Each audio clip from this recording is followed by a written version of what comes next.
Borderlands 4. Will this be the greatest looter shooter of all time? Or just another AAA dud released too early?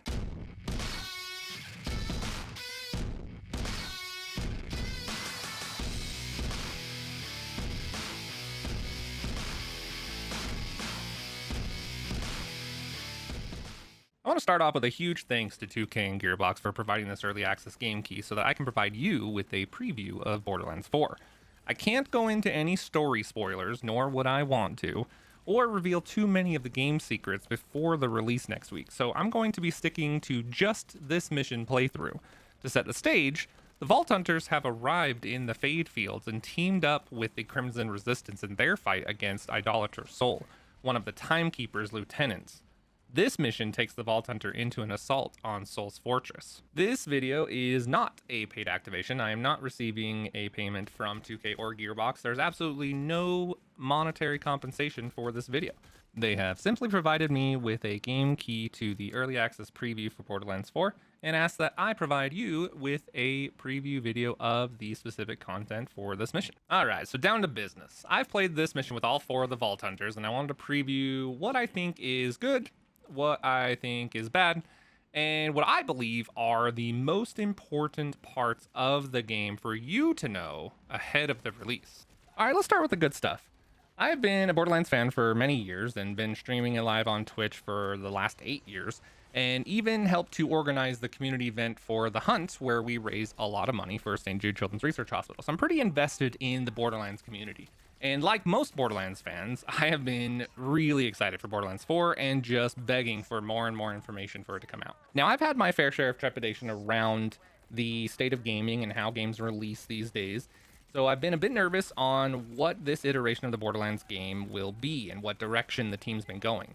I've been liking all of the marketing that's been coming out, and finally, when we got our hands on it at the Borderlands Fan Fest, where they flew us out to Hollywood to try out a demo version of the game, this is where I really got excited for it because the game felt great. Everything just felt good. The graphics looked great. The movement was awesome. The quality of life options have been a huge improvement, which is really important for me. And now that I've gotten my hands on the full build of the game, I cannot contain my excitement. It's even bigger than before, which is a bit crazy to think about. So far, every piece of the experience has just been building up the hype for the rest of the game. I'm getting invested in the characters that we are meeting. I'm discovering the darkness of the baddies, and been enjoying all the exploration and the combat that the game has to offer. I bring up my excitement about the game because it just keeps building. And now that I have my hands on the full version of the game, it's not gone away. It hasn't diminished. It is continuing to grow, and as I experience new things in the game, I get more and more excited for it. And as my character levels up and I get stronger, the game gets even more fun to play. And as you'll see through some of this mission, the combat arenas are really fun, and the boss fight is really interesting. Idolator Sol is a pretty fun boss fight. There's really cool mechanics. There are immune phases. I know that's something that is frowned upon in a lot of the Borderlands games. However, they are immune phases that you can avoid. There are mechanics that allow you to bypass certain things that are happening, and it's a pretty cool, interesting way of interacting with the enemy. There are shielding mechanics that you can interrupt. There are things that you have to do to take the shield down and then dump a whole bunch of damage into them. The visuals are cool. The music's great. A lot of the music in a lot of the combat situations is really, really good. And if you are the type of player that normally puts your music to a low volume or off, I definitely suggest giving it a chance because in this game, the audio is really, really good so far. I've been having a lot of fun listening to the different sounds that they have for the music tracks. Speaking of the combat arenas, I absolutely adore great movement in video games. It is one of the most important aspects for me in my experience, and I think it takes a game from being good to great, in my opinion. Borderlands 4 is nailing it on the improvements for movement in this game. Double jumping, dashing, gliding, they all feel really good. Even the grappling, even though it's anchored in, it still all feels pretty fluid. I've been having a lot of fun just moving around, exploring all the different arenas. In combat situations, I've been surprised at how effective the double jumping and the gliding is. I think that this is something that the Borderlands franchise desperately needed. We've been seeing modders add this into different mods for the games for quite a while now. So the fact that it's in the base game is a huge win for me. I do selfishly wish that they had added some wall climbing to the movement set and allowed the grapple to be free anchor so that it would work anywhere, not just the anchor points that they've built into the game. I do think we kind of miss out on a lot of the fun movement tech that could have happened by players because of this. It's definitely a tiny little grievance that I have, not a deal breaker by any means. And I'm sure that I'll be in the minority of gamers who even think or care about something like that. But it is important to bring up because as much as I do love the movement, I do think it could be even better. It's great right now, but it's just not quite perfect. That being said, being able to grapple to an anchor, fling your character across, hold down the jump so that you're gliding, and then do another double jump in midair and even a dash to change directions is really, really fun. It provides a lot of options and a lot of possibilities when you're in combat situations, from jumping over characters' heads when you're doing double jumping to avoiding boss attacks when you're in the big fights. It's a lot of fun. I think everyone's going to have a really, really great time, not only experiencing that for themselves, but I'm really excited for what this means for speedrunners, for a lot of the high-level gameplay, where people are going to take this game and they're going to discover a lot of cool and unique things. They're going to discover a lot of cool movement tech, a lot of cool shortcuts, just things that make the game a lot more fun. I have a feeling that people are going to be trying to find a lot of hidden areas, and being able to have this kind of movement stuff is definitely a big improvement in the game and a huge quality of life improvement in my mind. One of the signatures that makes a great Borderlands game is the shooting aspect of the looter shooter genre. And gunplay factors into that in a big way. Probably one of the most important things that you can have in a Borderlands game. And it feels like this one delivers on that. I have found a lot of guns that feel really good. There are some manufacturers that I don't like so much. There are some manufacturers that I love to use.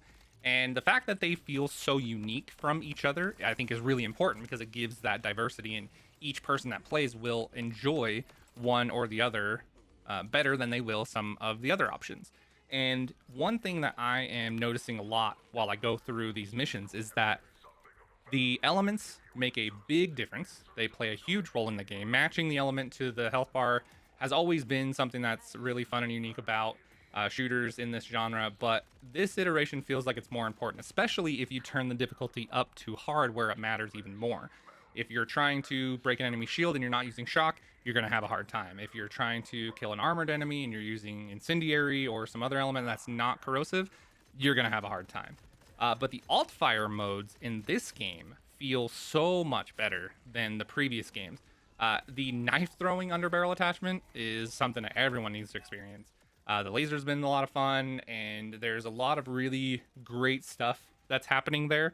And I think once we start finding all of the legendaries and people start putting together some really good builds, there's going to be a really cool amount of interesting gunplay in this one. It feels great. Feels really good. The hip fire feels awesome. When you ADS in, depending on your sensitivity settings, it may work better for you, may work worse for you, but it does play a role on which weapons that you have, which sights that you have, how far away you are from the enemy, which feels really nice. I think that's a really good aspect of the game, and I think that that is something that I enjoy quite a bit. Running around, moving fast, hip firing a lot, and being able to still hit the criticals is a really nice piece of the gunplay mechanics that I really enjoy. So I think the gunplay is improved. I think it was pretty good in the previous games, but it is improved in this one.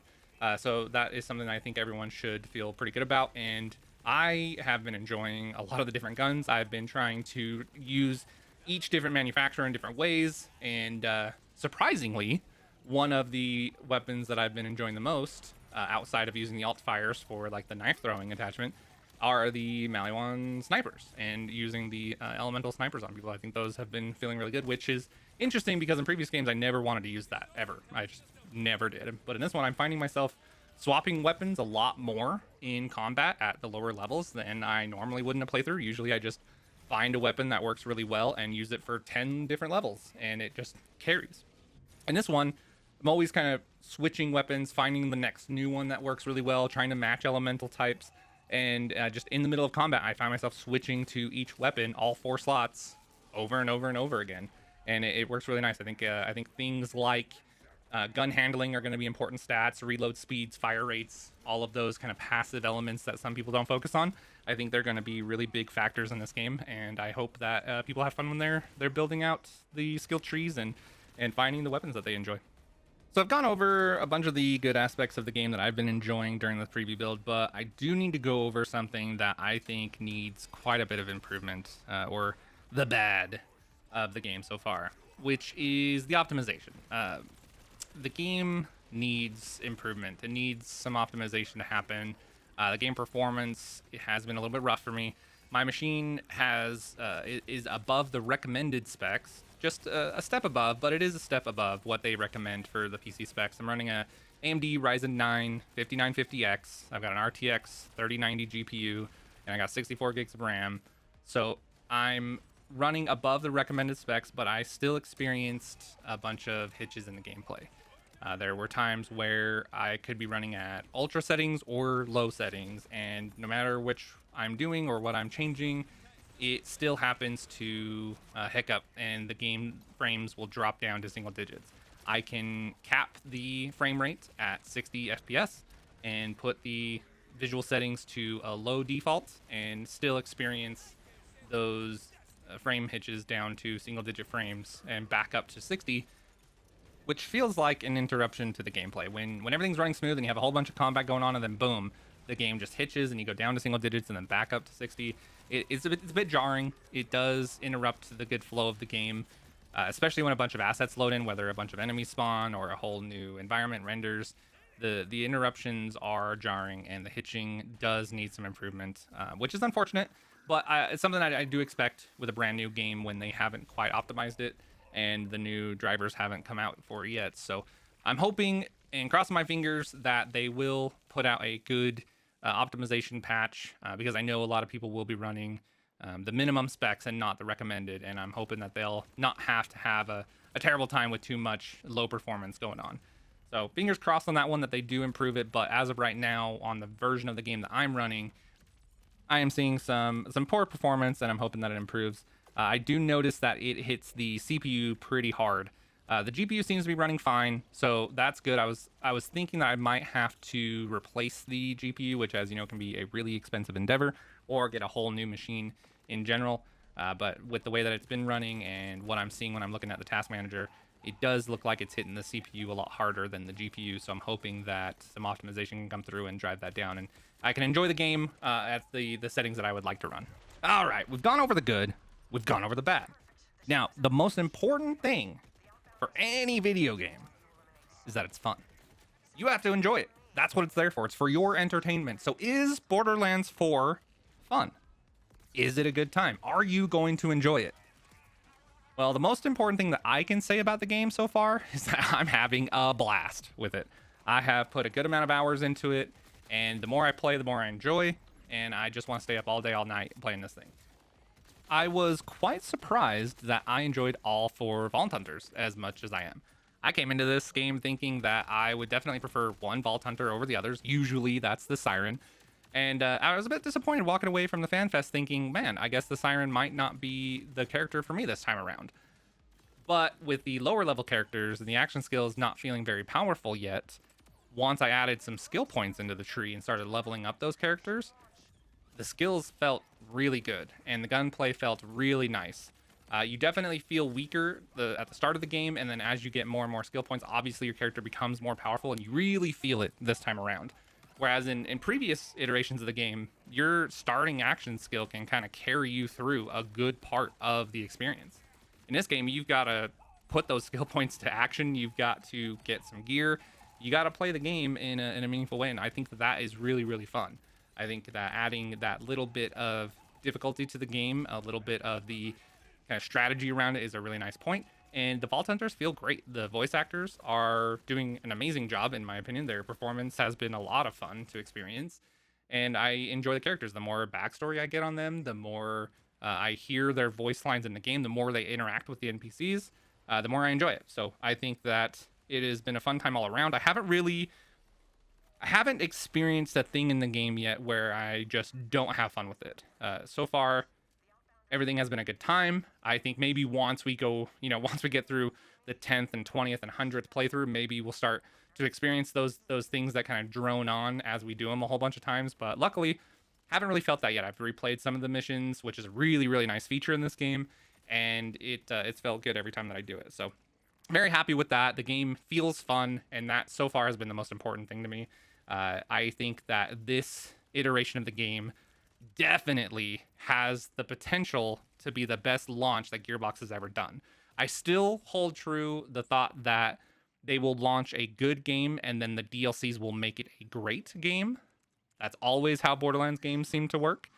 But this one feels the most complete that I've played. I know it's a preview and I know it's a very small portion of the game, but so far everything feels really nice. And I'm hoping, fingers crossed, that that will be true, that this game will be the best launched Borderlands version game that they've come out with. Another really important piece of any Borderlands game is the loot.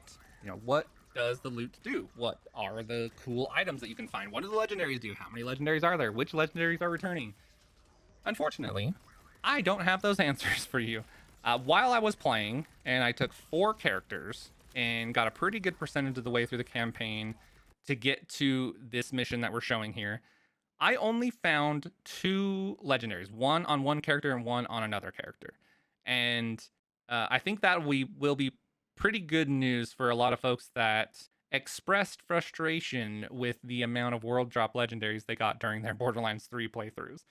It definitely makes you wait on legendaries. And in fact, it makes you wait on higher quality loot that is just far and away better than the other stuff you find. There weren't any items that I found that I wanted to hold on to for 3, 4, 5, or more levels. I was constantly finding improvements, which I find to be very fun during a campaign experience. I want to be able to find the next thing and feel like I'm growing in power as I'm finding each item. I don't want to just find a gun like an unkempt herald and be able to just use that throughout the entire campaign. So whether it's the herald or the fastball or a hellwalker, whatever that may be, I don't want to just find a gun and then use that for the next 20 levels. And I think that this game kind of delivers on that, and you'll want to be using the new gear that you find pretty often. Refreshing your gear, I think, is going to be a pretty important way to run this game, and I really, really like that aspect of it.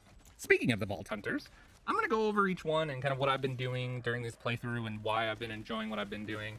And I'm going to start out with Vex, the Siren. I'm not going to go over too much about the character herself or the skill trees or any of that, because that information is already out there. You can go watch some good videos, and you can check out the information online by a bunch of different creators and resources. So I want to go over what I was doing. Now, typically in video games, I don't like pet builds. I don't like minions.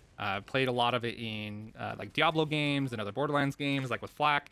I just don't enjoy the pet gameplay. I don't like the NPC AI that they use for it and how it determines who to attack, what attacks to use, what spots to aim for on the enemies. I'm just not a fan of it in general. However, after playing with the Dead Ringer tree more, I am having a pretty good time using the Reaper Inspector. Specifically, I'm really enjoying deploying a Reaper to tank the aggro of the mobs in order to make combat a little bit easier for me.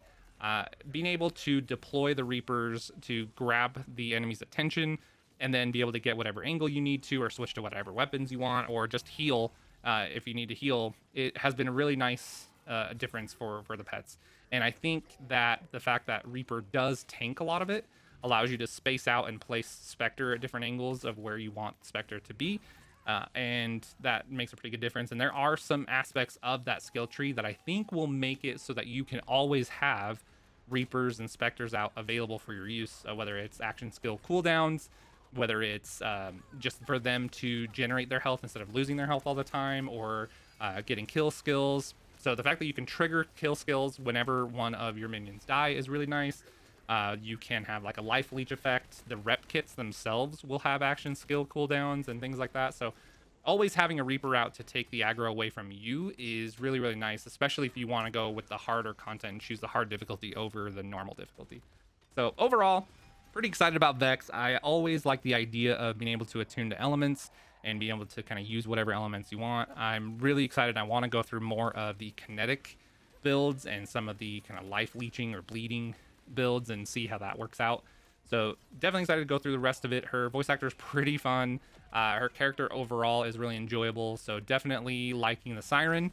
So far, Vex has been a pretty good entry into the Siren library of characters. So pretty excited to keep going and enjoy what the rest of the Sirens do, and really excited to see what all of the different content creators are going to put together for builds for Vex. Rafa, oh, Rafa has surprised me quite a bit. I did not expect the Peacekeeper cannons to be as effective as they are. I was thinking that they wouldn't be very strong, and the fact that they only fire in the direction that you as a character is looking would be an issue, but they feel so good. Out of all of the action skills that I've been using for this preview, the Peacekeeper cannons feel the most effective, especially as I was starting to put more and more points into it to make it more powerful. I could shred the shields with my Vault Hunter's guns, and then the Peacekeeper cannons could just finish them off easy peasy, and it feels awesome. Like, it feels really, really smooth. You can manage the cooldowns really well between the different skills and passives that you have, as well as the passives that you can get on the rep kits. So you can have the cannons up quite often. The downtime is pretty short if you are using those passives. If you're not, it can be pretty painful to go like the full 30 seconds to a minute or whatever it is without having that action skill available. So definitely fun to use. Rafa has been a lot more enjoyable this time around than what I played during the demo at the Borderlands Fan Fest. Really excited to get my hands on more of that, and I'm even more excited to check out the other action skills. The other two I tried out during the demo, but without the skill points to help boost the power of the action skill itself, it just didn't seem very viable. And now that we've got some skill points on some levels, I'm hoping that that changes my mind. I do like the heavy ordnance stuff already, so the fact that Rafa has one of those as an action skill is pretty interesting to me.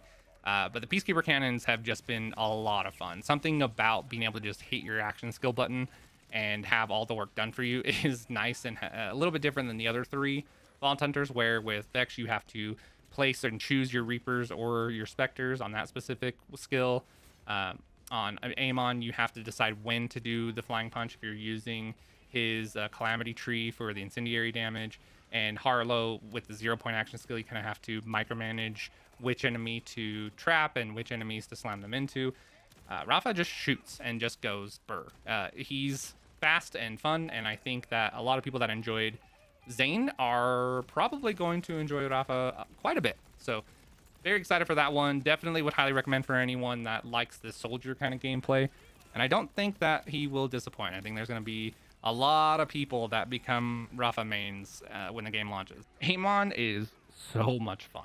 The voice actor does an amazing job giving Amon his personality, and just learning about the character more and experiencing his voice lines and his gameplay is so much fun. He is just so much bigger than everyone else and has so much brawn and strength to him. Not only his physicality, but also his fortitude as a character themselves is really fun. And I was specifically using the Calamity Tree. I wanted to experience some of the faster movement speed that he's got, the incendiary damage. And this is the one that uses the kind of fire punch to launch towards enemies, which is a really great way to reposition yourself. But it also lasts quite a while and can be pretty strong. Definitely, I think I picked a really good one to start out with, and as I got further along, it was more and more fun. This actually was the only character that I chose to play on the hard difficulty with, and between using the matching elements and increasing the strength on the action skill, I think that it was fine. The hard difficulty was definitely a lot of fun. It says that it increases the loot quality, but I'm not sure I felt that really while I was playing. It felt like I was finding a lot of lower quality items. I did rush through a lot of the game and came into the mission a little bit under leveled. I think it was the lowest level that I came into it on, that or Harlowe. But it was still a lot of fun to go through the mission, and the hard difficulty I think made it even more of a challenge, which made it more fun. It was enjoyable. It's not a punishing difficulty, it's just a bit tougher. You take a little bit more damage, the enemies are a little bit stronger, so it's a good time. Amon is great. Amon's going to be the Vault Hunter that I start with. It was one of the charity incentives for the St. Jude fundraiser during the hunt that we just concluded, and I'm pretty happy about it. So Amon will be the first Vault Hunter I take through when the game launches, and I'm very happy with that decision. And it'll be really interesting to see the different builds that we can throw onto Amon. I'm really excited to try out the fire and ice axes.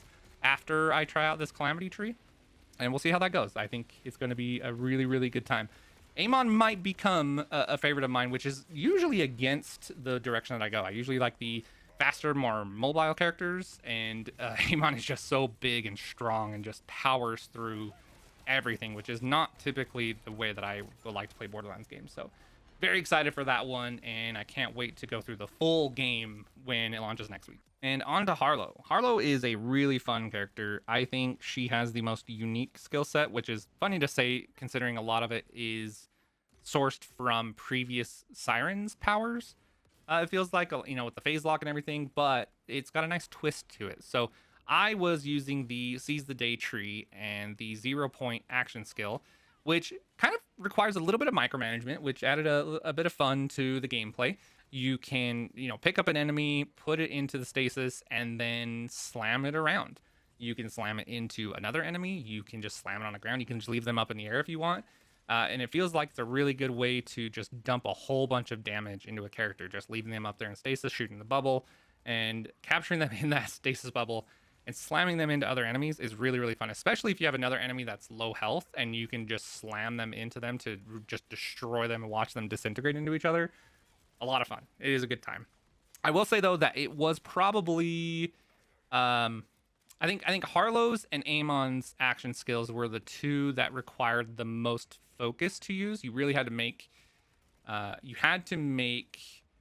purposeful decisions when fighting in with a lot of enemies around. They were the only action skills that you had to actually like think about and do stuff with, other than maybe placing a Spectre for Vex. You really had to think about when to use it and who to use it on versus just throwing it out whenever. Rafa's was definitely the easiest and most the least amount of brain effort, the least amount of mental math to calculate for that. Whereas Harlow's was probably the most, which makes sense. She's like the smart scientific character. A lot of fun though, really good time. I do want to go more into like the cryo efficiency stuff with hers. Once they level up the character a bit more and get more skill points into that, I think that's going to be a really fun tree to use.